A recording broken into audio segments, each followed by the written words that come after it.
Welcome to Reaching Out. I'm Gregory Floyd, President Local 237 Teamsters. Today we have a very, very special guest. He is the Attorney General of New York State. His name is Eric Schneiderman. Attorney General, welcome to the show. Thanks, Greg. Very glad to be here. You are the people's attorney. What does that mean? The New York State Attorney General's office has been around a long time. Actually, there was a State Attorney General before we had the United States. And we have 30 different bureaus, 13 regional offices around the state, and we bring claims on behalf of New Yorkers. We also defend the state in court when someone sues the state or challenges our laws. So I've been in court defending our marriage equality laws and our gun control laws and things like that. But then we have our affirmative litigation bureaus, and really we cover as broad a spectrum of bureaus fighting for fair shake for New Yorkers, for equal justice under law. Our Labor Bureau, Consumer Affairs, Environment. We also regulate the nonprofit sector in New York, all the charities, which is a big part of our job, and it's a tremendously important part of our economy. 18% of the state's workforce work in the nonprofit sector. And we have criminal prosecutions and do work on public integrity. Last week we announced a major series of indictments in Monroe County, and there is ongoing work on financial fraud all the time. We've been playing a big role at the state level, but also at the national level in terms of pursuing the big banks that brought about the meltdown of the American economy in 2008. Well, that's interesting because when that occurred in 2008, we all remember that year where our financial system came to a halt and we discovered so many financial institutions with fraud, and no one really challenged them. And at the time, I don't believe you were the Attorney General. I was not, but when I took office in January 2011 and realized how little was being done to actually pursue these guys. It took me a while to really figure out the lay of the land, but I remember going to Washington in March, and there was, at that time, a negotiation underway by supposedly all 50 state AGs and the Justice Department and HUD, federal agencies, to try and come to a big settlement with the banks. And I realized that the settlement was not based on any investigation or effort to prosecute them for the conduct that actually blew up the economy, but they were just trying to settle where the foreclosure abuse claims, because it's two distinct acts of misconduct. One was they inflated the housing bubble and sold all these bad securities backed by mortgages that the people just shouldn't have had. They knew they were going to fail. Then the economy crashed, and then after that, the banks had all these foreclosures, and then they screwed that up, and they were robo-signing and doing all this stuff they shouldn't have done, and foreclosing on people when it wasn't clear they had the right to foreclose. I refused to settle that part of the case, the foreclosure crisis, until the federal government got serious about investigating the crash of the economy. This is all reported in 2011, 2012. At the State of the Union address, the President announced the formation of our working group that I co-chair, along with folks from Justice and the SEC. It includes Secretary Sean Donovan of HUD, a New Yorker who's been a terrific ally in this process. And you are seeing now the results of that, the negotiations underway with J.P. Morgan Chase towards a big settlement, and other banks to come. There are investigations of, probably 15 different institutions by different actors within the system, but the working group has enabled us to pull all the actors together. So it's not like a bunch of different people running around. And, this is a union, sure, man. You get people together, and there is strength. And if you have all the different federal agencies in different states lined up confronting a bank saying, we will want to deal with you, then you're negotiating from a position of strength. So I'm pleased to say that we're doing well on that front. And New Yorkers are doing better than in most other states because my office handled this very differently. We made the initial commitment, the first money we received, to building a network of housing counselors and legal services providers. When I took office, there were 345,000 New York families facing foreclosure. And I discovered that more than half of them had not had a chance to talk to a lawyer at any point in that process. So I am the state's top lawyer. I'm a believer that legal counsel is the right that enables you to protect all your other rights. So we set up the HOP network, Homeowner Protection Program, of legal services and housing counselors. Last week I announced another $20 million that's going out through requests for applications and RFPs.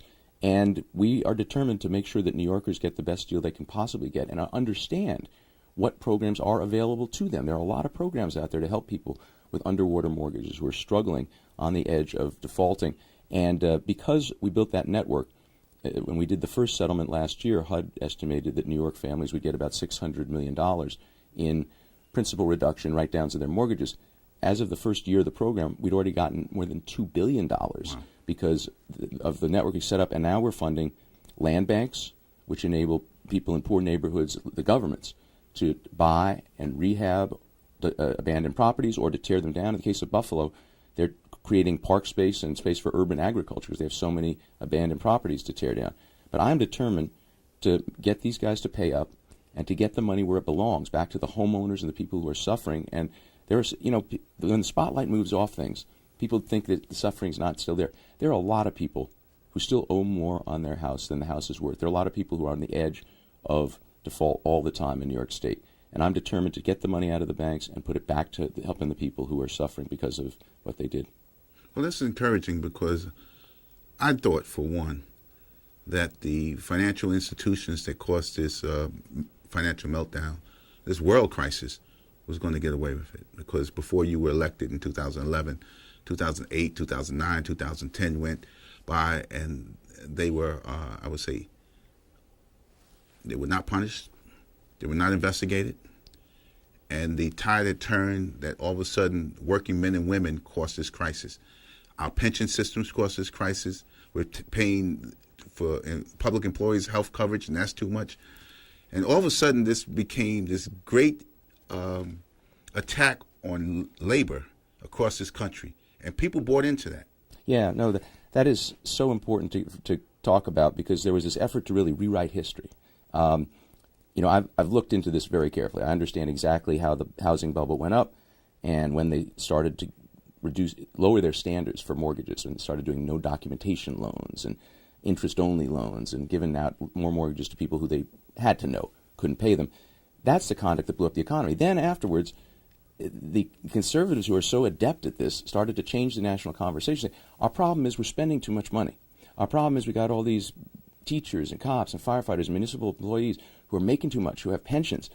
And I've investigated this thoroughly, and I assure you, there's no evidence that any teachers, cops, or municipal employees were the cause of the financial crisis. I mean, the idea that local governments and state governments are broke because we're overspending. No, we're broke because the economy blew up. We're broke because our revenue stream collapsed. We're broke because the wealth of the American middle class was in the equity in their homes, and we lost $7.4 trillion of home equity. So we cannot let them rewrite history.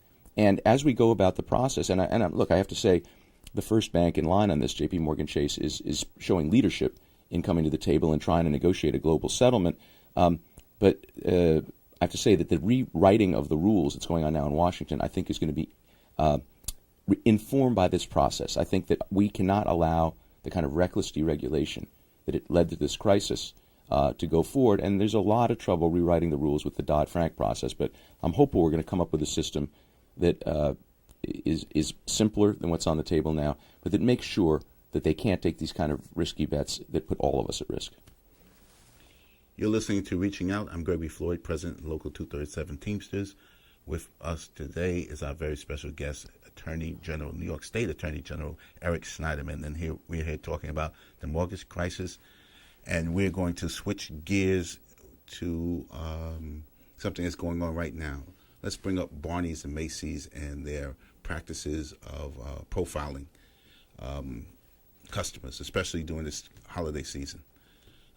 I know your office is involved in it. What can you tell us at this point?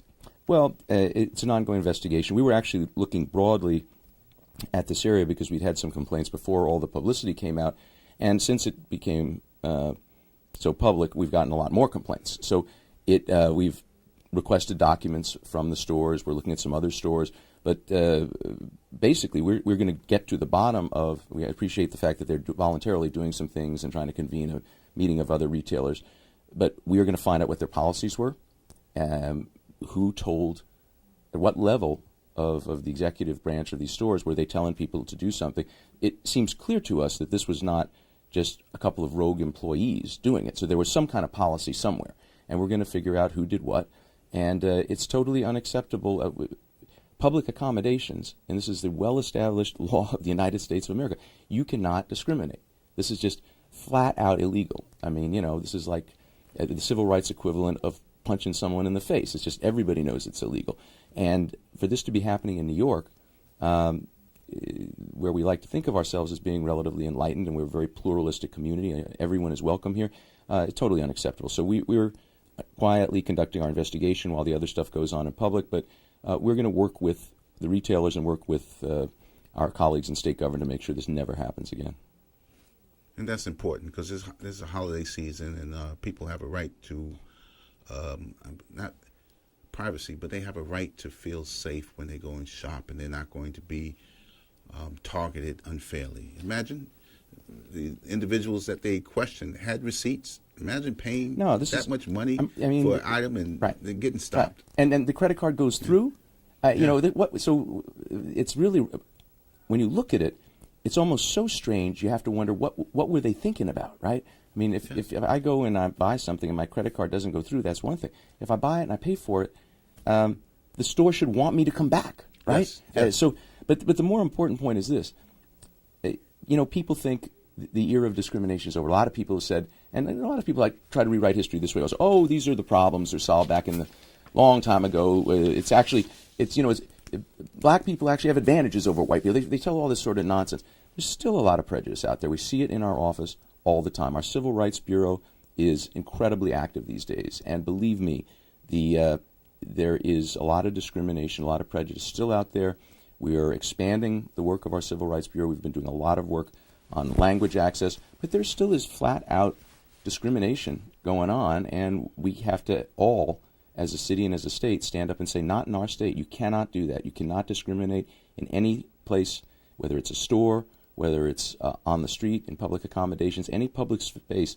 You have to treat people equally. This is just something that can't be tolerated for one moment. Well, I'm sorry that this is all the time we have for this segment of Reaching Out, and you were very informative. We're going to invite you to come back because there's more to talk about. Love to do it. There sure is. Thank you. You've been listening to Reaching Out. I'm Gregory Floyd, President Local 237 Teamsters. Our very special guest was Attorney General of New York State, Eric Schneiderman. Thank you very much. Thanks, Rick. Okay.